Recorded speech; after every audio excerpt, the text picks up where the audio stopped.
संकल्प करा ना.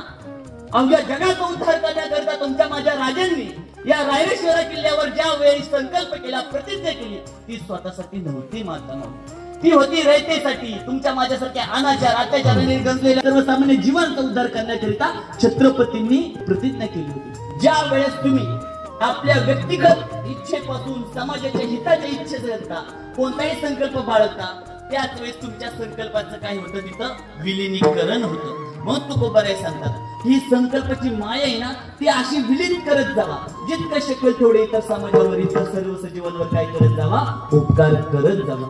ठीक आहे तुकोबाराय, आम्ही मान्य केलं. आमच्या संसारातल्या संकल्पांना आम्ही पायदळी तोडू आणि त्या भगवंताची पताका खांद्यावर घेऊन विठुरायाच्या चरणी आम्ही धावा बोलत राहू. पण त्याने होणार काय?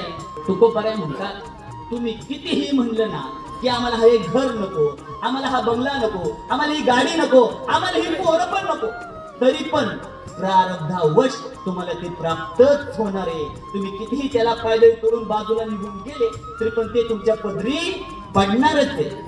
वाहिल्या उद्वेग दुःखाची केवळ, भोगले ते फळ संचिताचे.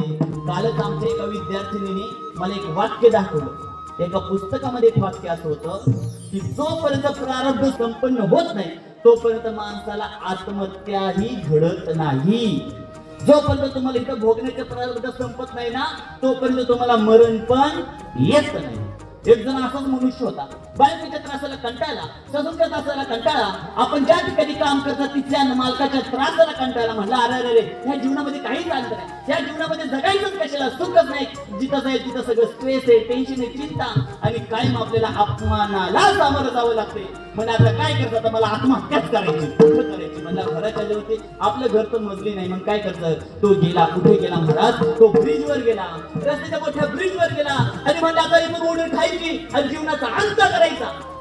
त्याने वरून उडी टाकली, पण खालून कापसाचा भरलेला ट्रक चालत त्याच्यात जाऊन पडला. आहे का आत्महत्या? देव म्हटला, असा तू मरणार नाही जोपर्यंत तुझं प्रारब्ध संपन्न होत नाही. आणि मग चौथ्या चरणात तुकोबाराय म्हणतात, तुकोबारायांना ज्यावेळेस उत्तम द्या, तुकोबाराय हे सगळं करायचं. तुम्ही म्हणताय संसाराकडे लक्ष देऊ नका, चिंतामध्ये समाधान राहू द्या, जीवनामध्ये नाविन्यता काहीतरी करण्याची मनामध्ये धारणा ठेवू नका. तुकोबाराय आमचं व्हायचं कसं? तुकोबारायांच्या काळजी करू नका, माझा शब्द आहे, तुका म्हणे घालू या भावनेतून जीवन चाललं ना, मग भगवंत काय करतो, योगक्षेम वहाम्य हो. भगवंत म्हणतो, जो भक्त माझ्यावर विश्वास ठेवून त्याच्या संसारातल्या गोष्टींकडे दुर्लक्ष करतो, त्याचा संसार मी माझ्या खांद्यावर घेतो. अहो विचार करा, 36 वर्ष कावडीने पाणी वाहिले तुमच्या माझ्या विठुरायाने. कोणाच्या घरी? शांती ब्रह्म एकनाथांच्या घरी. तुमच्या माझ्या विठुरायाने एका राजाची हजामत केली. कुणासाठी? संत सेना महाराजांसाठी. तुमच्या माझ्या विठुरायाने एका महिलेचं बाळंतपण केलं. कुणासाठी? संत तुकोबारायांसाठी. अहो एवढं सगळं राहू द्या, अहो याच गौऱ्या तुमच्या माझ्या विठुरायाने आपल्या डोक्यावर गौऱ्यांच्या पाट्या वाहिल्या. कुणासाठी? संत जनाबाईसाठी.